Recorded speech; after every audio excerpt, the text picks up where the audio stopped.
Good afternoon.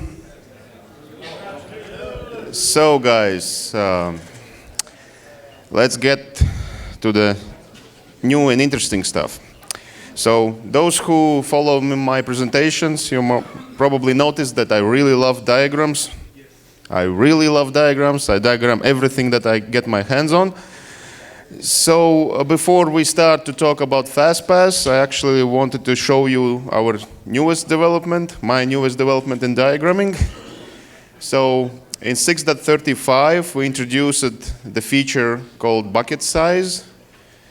So, and to explain how that bucket size actually works, we needed to come up with a diagram. So now this is our main diagram for our queue implementation.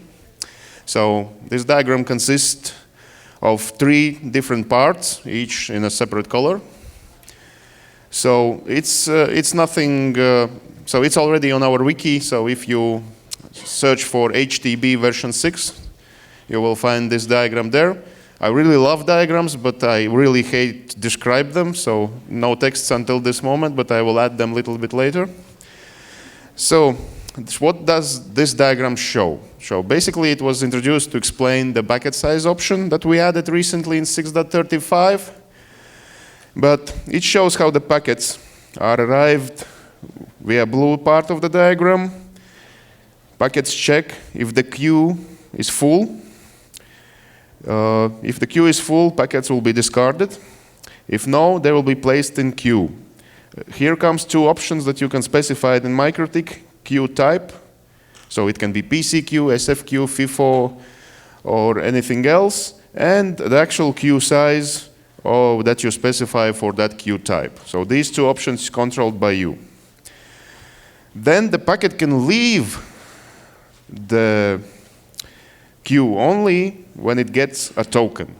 So here comes this hierarchical token bucket token part. So if somebody wondered why we call our queues HTB, so hierarchical token bucket. Here the tokens come in. So tokens are calculated by black part of your diagram, and depending on your queue setup, it's the biggest value out of 3 limit at, max limit, or burst limit of your queue, and that will stand in as a token rate. So that will be the rate that tokens fall into the bucket.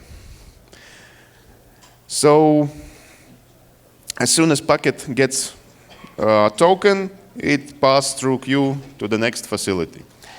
So the new feature that we introduce is a token size, bucket size, where you can actually specify how big this bucket over here is. So basically by changing this value, you can adapt your queue to more burstier traffic or less burstier traffic. So this allows you to get a flexibility in one more dimension. So, and if you have a structure of the queue of queues, those tokens travel the same way as you thought the packets did before. So parent queue actually gives the token to the child queues if there is such things. So basically that's how right now, starting from now, we are explaining queues. So if you are a trainer on doing traffic control, so I suggest to switch to this diagram also. Okay, that just to win back 5 minutes that we have an extra. So let's get to the good stuff.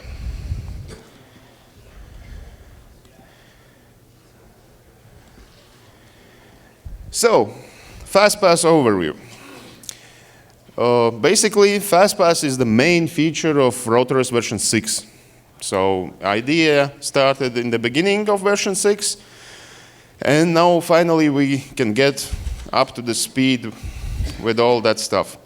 So, one of the most popular questions in the support that we get is why my D-Link that had 10 functionalities works at wire speed, but when I put a MikroTik in, it works slower. So first, before FastPath, we had to explain that MikroTik does many things. You can configure them in 1,000,000 different ways. So we show them diagram. Again, that the rotor S is a complex, so you can't even show it on one picture. You need a second picture, and then you need also a third picture to explain all the facilities that's going on through the router and all the possibilities and so on. So that's why from now on, as we have a FastPath, this way, when you have travel regularly through this packet flow diagram, we will call it slow path. So basically, one by one, it's processed through each of the facilities that are configured in RouterOS. And sometimes, maybe out of, I don't know, those 30, 40 facilities that packet travels through, you just need one or two. So FastPath is here to address that. So let's start with just overviewing what is slow path and how it looks in diagram. So if you are bridging, so bridge forwarding, basically packets in this diagram represented by this path over here. So and if we go deeper into bridging decision box, it's going through destination NAT, checking use IP firewall, there's bridging decision, bridging forward filter, again checking for IP firewall, source NAT, and so on. And so who of you have used bridge source NAT or bridge destination NAT? One hand. Oh, that's approximately the percentage that somebody actually used it. So the only box relevant for most of the users here is this one over there. So keep that in mind, we'll get to that. So if we're talking about MPLS forwarding, then we go through the next box, the middle box, and MPLS is really fast just because it's very simple. 2 steps, done. And my favorite is routing. So we go to the furthest box over there. So it looks just 5 steps over here, but if we zoom in, there's lots of steps going for simple routing, so packet to process through RouterOS. So that's why we have introduced the initial FastPath implementation. So FastPath implementation is actually in waves. So first wave, it was in the beginning of version 6. We introduced the FastPath support for drivers. So FastPath, in fact, is nothing more than an interface driver extension. So it's not a standalone feature that does something. It's additional feature of the drivers. So we need to integrate, we need to add that feature to the Ethernet driver that you use. So this feature allows interface driver to talk directly to specific RouterOS processes and skip all other. So there are 3 requirements so that you can use this initial FastPath. First is interface driver support. Second, you should leave FastPath allowed in your configuration. And third one, there should be no configuration in those facilities that you don't use. So what about driver support? Driver support is for almost all our latest products. So I can name all of them here, but you can also read. So I just say some exceptions. So on 1100s, at Ethernet port 12 and 13 are not supported. So FastPath driver for that was not created. On 600s and 800s, either 3 also doesn't have FastPath support. And as you can see, there's no Routerboard 400 series over here. So those are not supported. What about wireless? It's very easy. You just need the newest wireless package. So CM2 rep will do, and FastPath wireless FP, which stands for FastPath, also will do. But as you all know, that starting from version 6.36, there will be no more wireless FP package. So it's gone. So the only 2 remaining packages will be CM2 and rep. So how can you check that your FastPath working in the configuration? So there's two options, one in routing, one in bridging, which basically says allow FastPath. By default, it's checked. And down there, there's a counters that actually shows you how much of your traffic travels through the FastPath. So, and we also introduced connection tracking mode auto. Before it was yes or no. Now, as soon as you add at least one rule somewhere, it will jump from auto to yes. So, and the configuration. So basically, initial wave of FastPath quickly checks if you have any configuration in these boxes, and if no, FastPath talks directly to bridging decision. That's it. None of those boxes will take any effect in your packet life. So if we talk about forwarding, it's exactly the same. Only a little bit more boxes to check if there's any configuration and so on. So this initial implementation of FastPath allowed us to get results like these. So as you can see, there's two lines with the FastPath, one for bridges, another for routing, and this is real number that you can now get with wire speed on CCR72 core, so 120 million packets per second. So if you have 3 devices, 372 cores on your table just for tests, you can hook them up, use traffic generator, and get those numbers without any problem on the middle device. So we actually needed FastPath because we were not able to test CCR full capabilities when we first started to work with them. So the first thing that we actually did, we create for FastPath was traffic generator. So it's our test tool, main test tool that all the boards are tested. So it's since very beginning of version 6.0. So also there was some issues that as soon as you connect with Mac Winbox or Mac Telnet, you disable FastPath because interface have to go in different communication mode. We fixed that also, but in version 6.33. So now you can log in the Mac Winbox and FastPath will still remain active. And also in 6.33 we got, approximately at that time, we got first complaints that clients, that our clients really love to use FastPath feature, but they even more like to charge people for the traffic that they use. So they wanted to, so that traffic accounting also accounts for a FastPath traffic, not skip the traffic flow altogether. So we added that feature also. But the biggest game changer was in 6.29, where we added support for connection tracking. So FastPath plus connection tracking, we could call this feature Fast Track. So basically what that means that there's one more flag in connection tracking, which is called Fast Tracked. You can add this flag by special action in filter or mangle. It's called Fast Track Connection. And basically packets from the Fast Track connection will be allowed to go the FastPath way through their router. This feature only works at the moment for IP version 6 TCP and UDP traffic.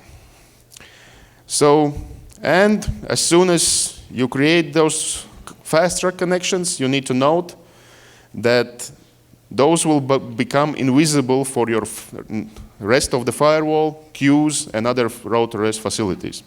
So basically, they will take a shortcut, and they will not be visible in other router REST facilities.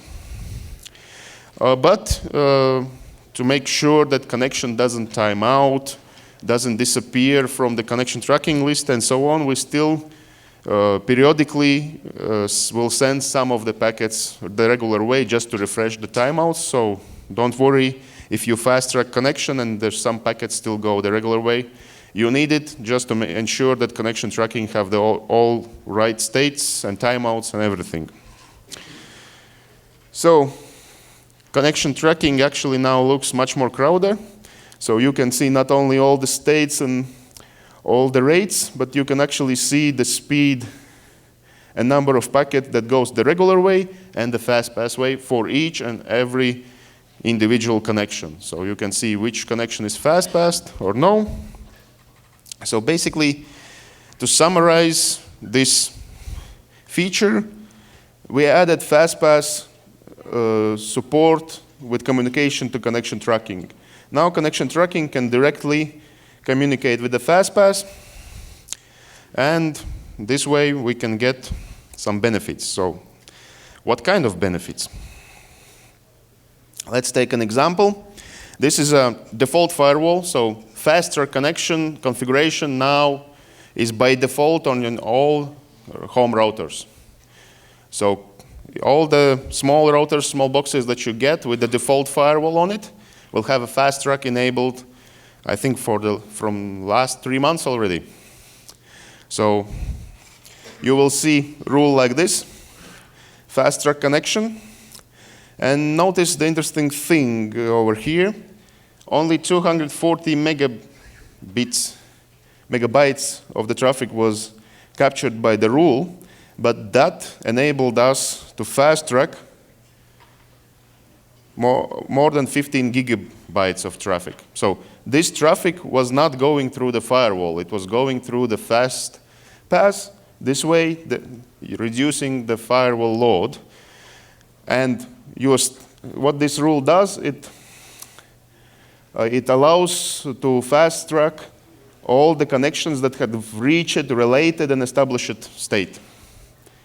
So you can still have a full firewall, as you did before, check with all the new packages, and if you accept this new package, the next package will be established. Then you can trigger the rule, and it will allow you to get some benefits. So, okay, what benefits? We took one of our most popular home routers, 2011 with wireless. So default configuration home IP that you can use in the quick set. Before, without fast track, you could get up to 358 megabits per second, and your CPU was 100% load with 44% CPU load. So if you use tool profiler, you can see here CPU load, and you can see that FastPath counters over here are completely zeros, and also traffic 358. So by just enabling fast track, so we added that rule that I showed you previously, same board, same configuration. Now maximum throughput was 890 megabits per second, and CPU was not even 100%. And biggest save was from firewall CPU load. Instead of 44% of CPU, only 6% are used now, and you have exactly the same functionality that you had before. If you didn't use queues, of course, because queues would be skipped in this setup over here. So just to summarize, so this fast track connection action works very similar to mark connection. So it adds a flag to the connection tracking table. And as I told you already, some of the packets need to go the slow pathway. So rule of the thumb is to follow fast track connection rule with identical accept rule. And so far we have seen 3 most common implementations. So one that I showed you already. So we fast track the connections that have reached established or related state. Second, we exclude some specific connections from the queues. So for example, you have some traffic that you want to go into the queues, and you have some VIP traffic that you like to go as fast as possible. Then you can fast track that traffic. And the third most popular is just to fast track all the local communications for your local network to your local servers, and use the slow path for regular one. So a special dummy rule. So by allowing you this feature, so if you fast track something, it will disappear. The remaining traffic that will be fast tracked will not go into the firewall, will not go into the queues. So it basically will disappear from these facilities. And believe me, nothing is more scarier for networking security administrator than a missing traffic that you can see that arrives to the router, but you cannot see in the firewall. So that's why we try to help this situation, just to remind that you enabled faster connection, so some of the traffic is not coming. We added this special dummy rule at the beginning. It's not a rule, it's actually only a counter. So for your information, just to remember, okay, yes, there was a fast track somewhere. So basically, this dummy rule will show up as soon as you have at least one fast track entry in connection tracking, but it will disappear only when last fast track connection entry will time out from your connection tracking. So it's not like you disable faster connection rule and that dynamic rule will disappear. You will have to wait until all the connections will finish. Or the reboot the router, then you will get rid of that rule. But currently, we thought that we made a very useful feature, but we get very different replies to it. Some of our customers hated it, some of our customers loved it. So that's why we haven't yet added a simple queues dummy rule, which also is necessary. So we are still thinking maybe we can find some better implementation to indicate that some of the traffic is not passing through that particular facility. Okay, let's go to the next important factor of the FastPath. It's interface driver support. So FastPath works only in one direction. That means FastPath works only if it arrives on the interface that have a FastPath driver support. Then it can slow down to the slow path if necessary, but other way it's not possible. So if the packet arrives on this interface that doesn't have FastPath support, it will never go FastPath way in the life cycle in the router. So that's why we needed to add support for FastPath to the logical interfaces also, because most of you guys use bridges, VLANs, VRPs, bondings, tunnels, and the latest edition that came in 6.35 that we released only last week. It's for PPPoE client and L2TP tunnel.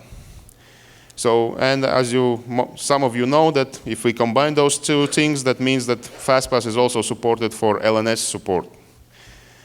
So basically what we did with these addition of these drivers support, we also allowed FastPath to travel through this part of the diagrams. So basically, now you can FastPath your way through the whole diagram from starting to the end.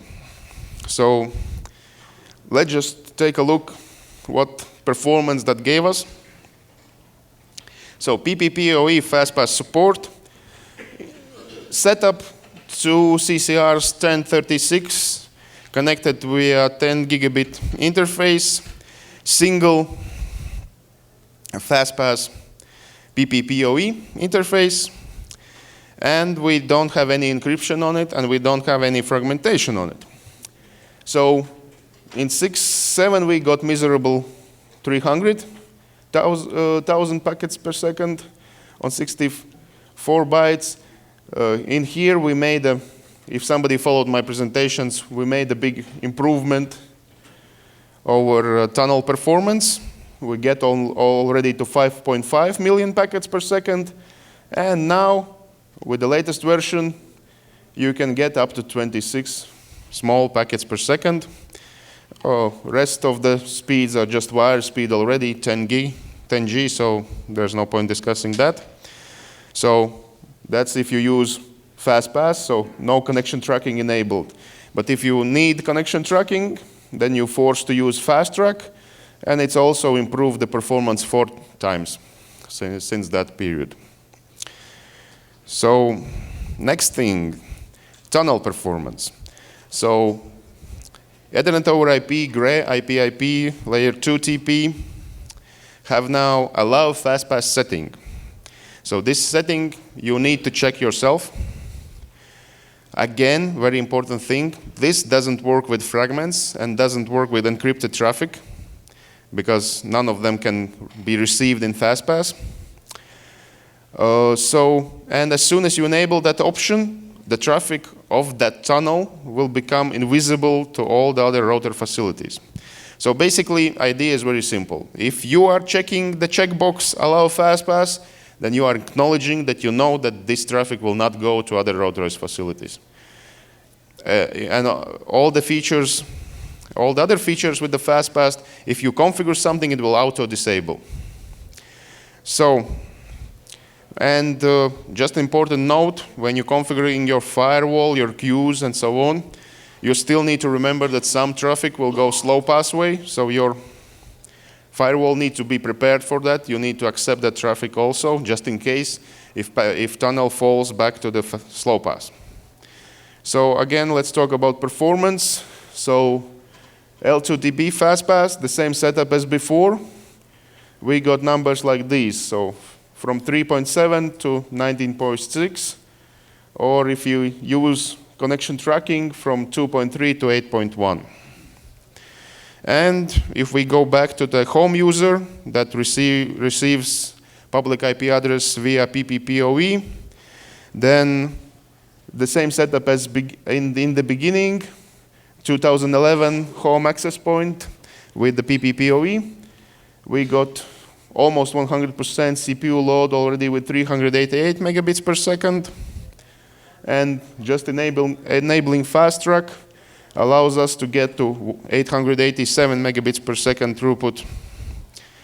And CPU load is lower, but still 95. So almost wire speed if you receive your public IP via PPPoE. So, and last part, when the packet finally arrives to the out interface, just before out interface, there's interface queue. So the only interface queue that guarantees FastPath is only hardware queue. So if you have any other queue, all the packets will switch to slow path, go through the queue, and then will be sent out. But as it is a last step, impact is really minimal. It's 1 to 4%. But if you want to be pedantic, and want to have a FastPath all the way, you should use only hardware queue. Okay, so I see lots of sleepy faces after the lunch. Let's start the brain activity a little bit. So I have 4 exercises, and I want everyone after each exercise answer me if the FastPath will be active or will not be active for this traffic.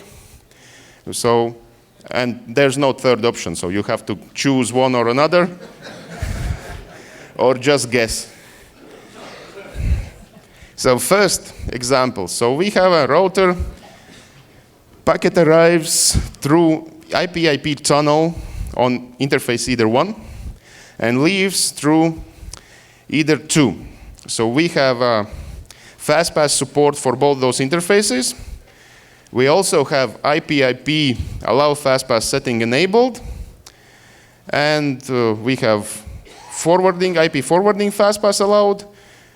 It is ICMP traffic, and we are using NAT. Question: will the FastPath work for this traffic? Who thinks yes? Who thinks no? So the correct answer is no, because you have a NAT. So as soon as you enable NAT, it's necessary to have a fast track rule, and nothing here is given about fast track rule. Okay, example number 2. Same setup, but the packet travels other way around. So it's now returning from header 2 to the IP-IP tunnel, which is on either 1. So again, both interfaces have FastPath support. We have disabled IP-IP allowed FastPath option, forwarding enabled, and we have TCP fast track connection, and we have simple queues. So who thinks that FastPath will not work in this case? Who think it will work this case? So the correct answer, it will work, because it's very important to have in interface with the FastPath.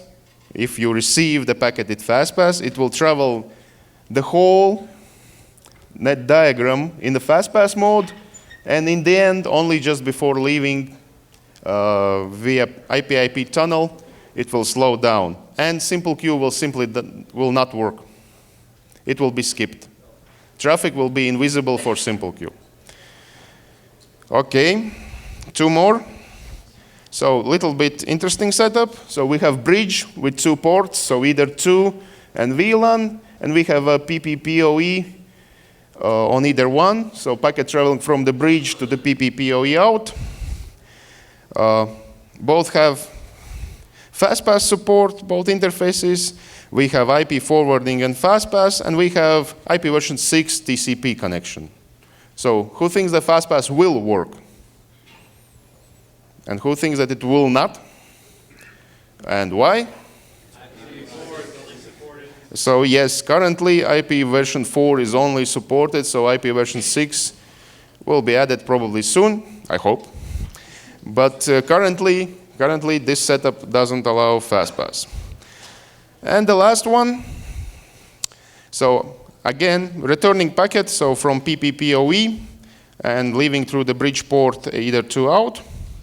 Both Ethernets have FastPath support. We have forwarding FastPath allowed, and we have fast track TCP connection. So who thinks this will work? And who thinks it will not? Okay, so yes, starting from 6.35, it will work, because PPPoE client was added in 6.35. So bottom line, FastPath is a feature that allows you to reduce CPU load in specific configurations. So it's not the global savior of all the configurations. So what you do, you basically trade some router OS functionalities for performance. So in simple terms, if you don't use queues, you trade that functionality, but you get more the performance out of it. FastPath doesn't come together with packet fragments, so you need to be very careful about planning your network MTU or MSS so that there are no fragments whatsoever. And core thing that needed for FastPath is interface driver support. So we are writing drivers only for our own devices. So x86, x64 devices that we take drivers from Linux kernel will not have FastPath support, because then you need to maintain each and every driver, which we are not willing to do, because those drivers are +1,000,000. So that's the situation. And one thing that gets confused a lot, fast track is part of FastPath. So fast track is just specific thing in the FastPath. It's not 2 separate features. It just describes how connection tracking works with the FastPath together. So, okay, that's it from me. Questions? Let's start with Janis. Is fast track supported on the CHR? Yes. So the drivers for the virtualization, as long as that supports CHR? Oh, sorry. No, currently no. Okay.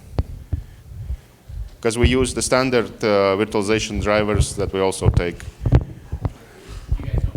Is the 433 ever going to be supported? Currently, it looks like no. Okay, No discontinued products or soon to be discontinued products will there is, yes. 400 series have more discontinued products than the remaining products, guys. So you need to face reality. We are running out of old CPUs, so it's not a secret. Okay, next question. If you're running MPLS, which takes precedent? Would it go through MPLS quicker or FastPath? MPLS by default is already in FastPath as long as you don't use VPLS. We are planning when the demand will grow to add also VPLS FastPath. So. Okay, next question. Tom. About the CHR and FastPath, I think it'd be useful, obviously, to harness the power of modern x86 hardware in virtualization layer. So, if you could concentrate on maybe the handful of drivers that are required for that, so that not to hobble the x86 platform. So I have a question for you. RotorOS version 7 or this feature? Choose one. Version 7, it's an odd number, so that would make it an experimental platform, so I'd have to wait to version 8. No, I'd say, I suppose I'll open that one up to the floor, but it's up to me. I'm the boss of MikroTik right now. Oh, that's savage. Okay. Free beer for everyone, okay? That's after last presentation. Okay, next question. Bottom line, guys. Oh, we hear you. Yeah. Bottom line, guys, are that we are really, really busy preparing the new products for you, new features for you, and so on. So version 7 is not a joke. It's simply taking its time to mature enough so that we can show you.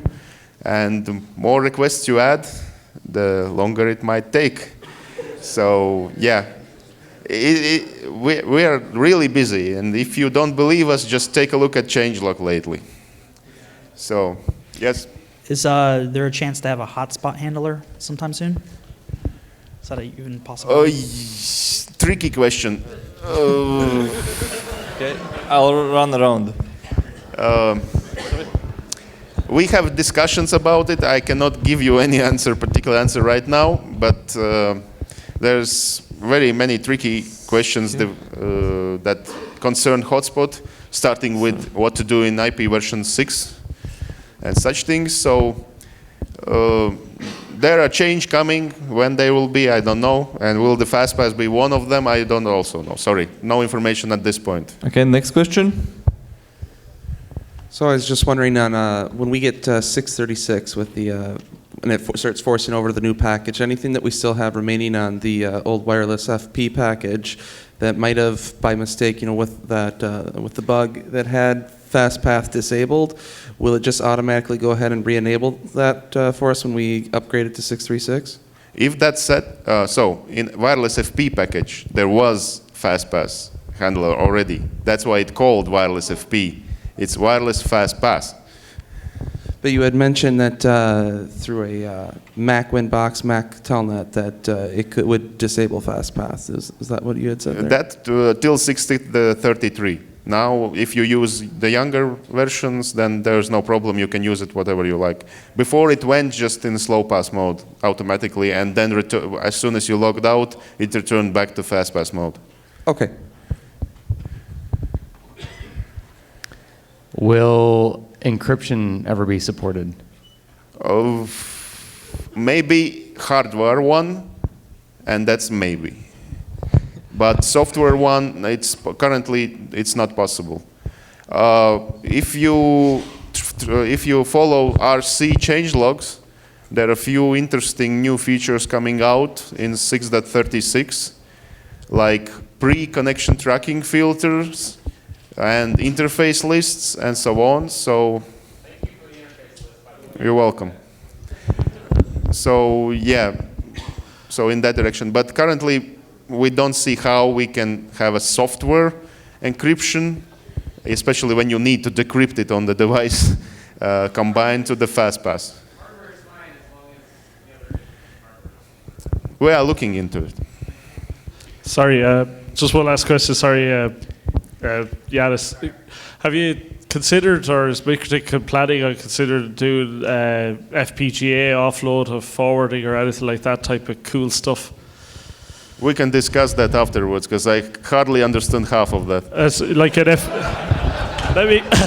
Are you planning on any offload, like using offload cards for encryption or forwarding, like like an FPGA-based type system? Where you actually could. No comments at this point. Okay, so that's not a no. So it's a maybe.